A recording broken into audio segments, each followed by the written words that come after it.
morning, Johnny. Mike, good morning, bud. How are you? Good. Down here missing you on site. We've done this trip so many times. Oh, yeah. A great stop. I mean, as we've said before, it's not really an away game, but it is such a tradition, Johnny.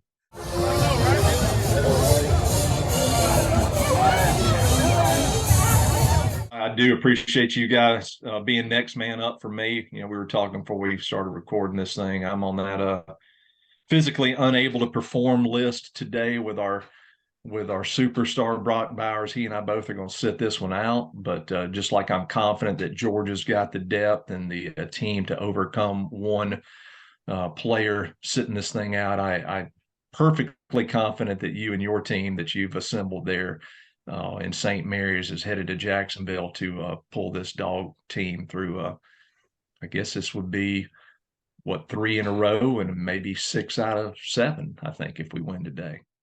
My younger brother Tom, who maybe viewers would remember from the Peach Bowl last year with his wife Chris and son Ethan,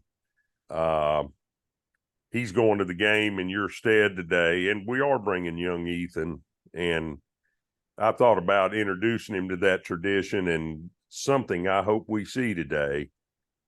One of the most glorious feelings, and I've seen a lot, 2 national championships, that Peach Bowl mentioned earlier, the double overtime win in the Rose Bowl. I mean, classics. But there is something that can happen at this game, which is really hard to replace. If you're sitting there halfway through the third quarter, coming in the fourth quarter, and your team is putting a beating on them, you're going to look across at the stadium and you're going to see all that orange and blue just empty out. Yeah, man, that's a great feeling. It is glorious. And I'm hoping that that's what you witness later today for sure. Hey, Michael. Brother Mike. Hey, Tom. Thanks for inviting me to come down. Fortunately, your usual compadre Johnny's not with you today, but I'm glad I got to have the opportunity to come in and maybe fill in his big shoes a little bit. We're going to look in on Bo Sweat, our advisor on some of these away stadiums. He's, gave us lots of good insight last year that we still use this season. What's that coming downtown? A mean machine in red black. A mean machine in red black. Nothing finer in the land. Ain't nothing finer in the land. The drunk obnoxious George fan. The drunk obnoxious George fan. Go, go, go, go.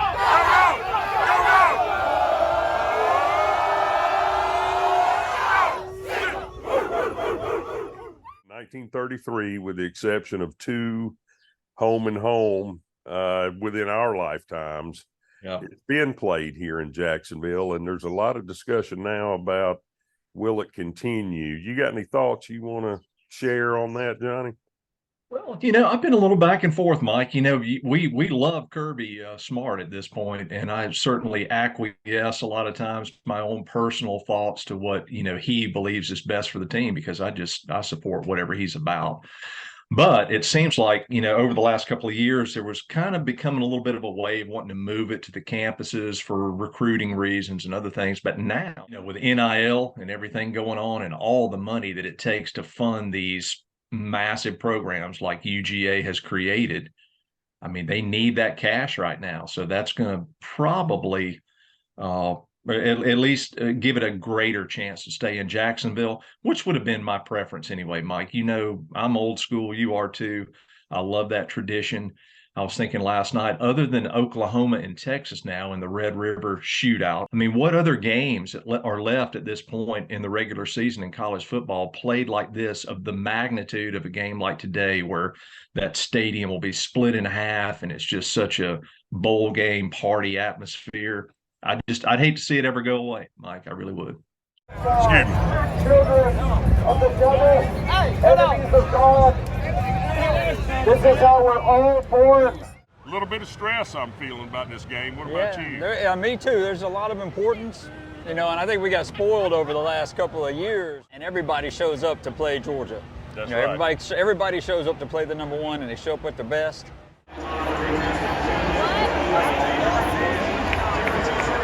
But I am looking for something big today. I think Georgia needs a nice big victory today just to demonstrate to a lot of the people out there that this is a team to be reckoned with.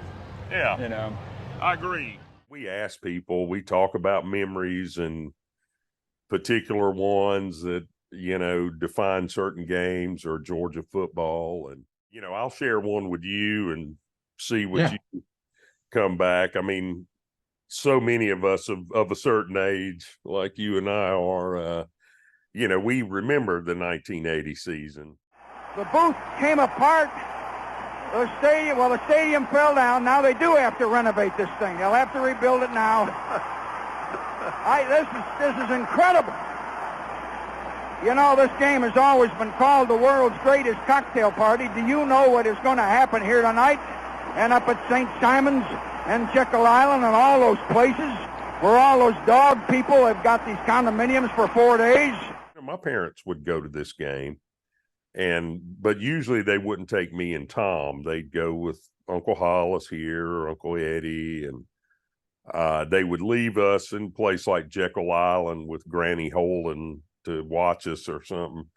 And I can remember this game and listening to Larry Munson and some grainy TV image, and I was in my juvenile fashion at the time, getting so upset of what was going to happen. And I remember having to flee the hotel room and go out and pout outside. And next thing you know, I heard Grandma and Tom hollering in there that I needed to come back in, that the tide had turned, and indeed it had, of course. So that's probably my earliest Georgia, Florida memory that I carry with me. Old ball coach, shows up in Gainesville, Steve Spurrier, and just dominates us from 90 to 96. They win 7 straight. A couple of them weren't even competitive. I mean, just beat the dog snot out of us.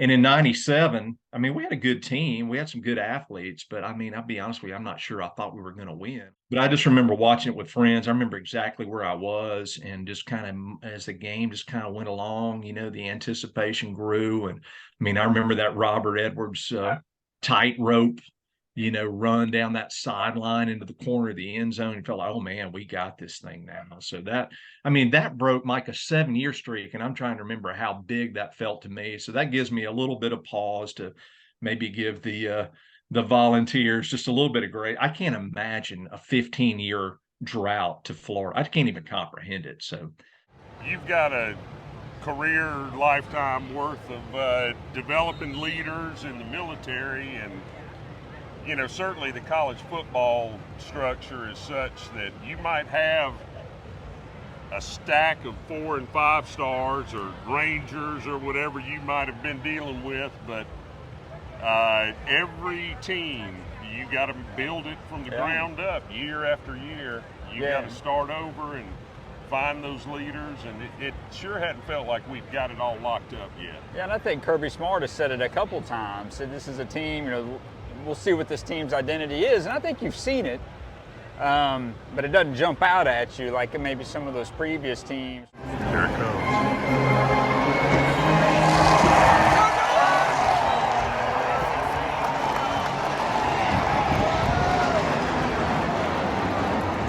It's a great team, a lot of capability, and from week to week you can see that capability grow and develop.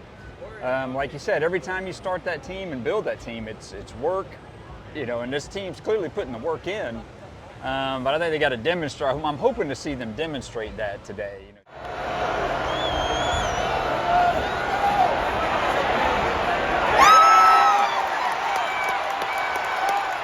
This is a good time. I guess that's what I'd say leaving on this game, Johnny. I am proud of the tradition, that neutral site, that 50-50 divided stadium, and frankly, the opportunity to, without driving too far, for most Georgia fans to maybe enjoy a little late season beach time. I went to Fernandina with Sonja yesterday, had a good time.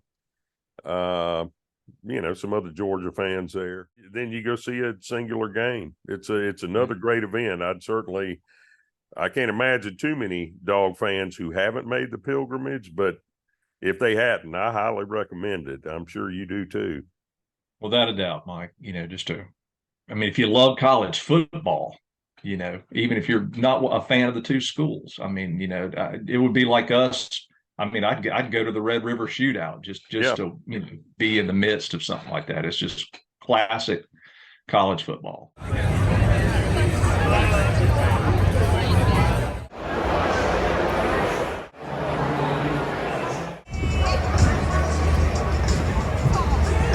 I can tell you're on the mend a little bit. I see it in your face from when I saw you before we left. I'm glad to hear that. And yeah, man. Hopefully we're going to get you off injured reserve for that home game stretch before I can't wait.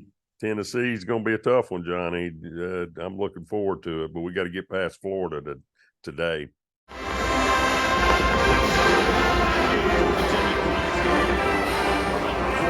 And as always, brother, go Dogs. Go Dogs.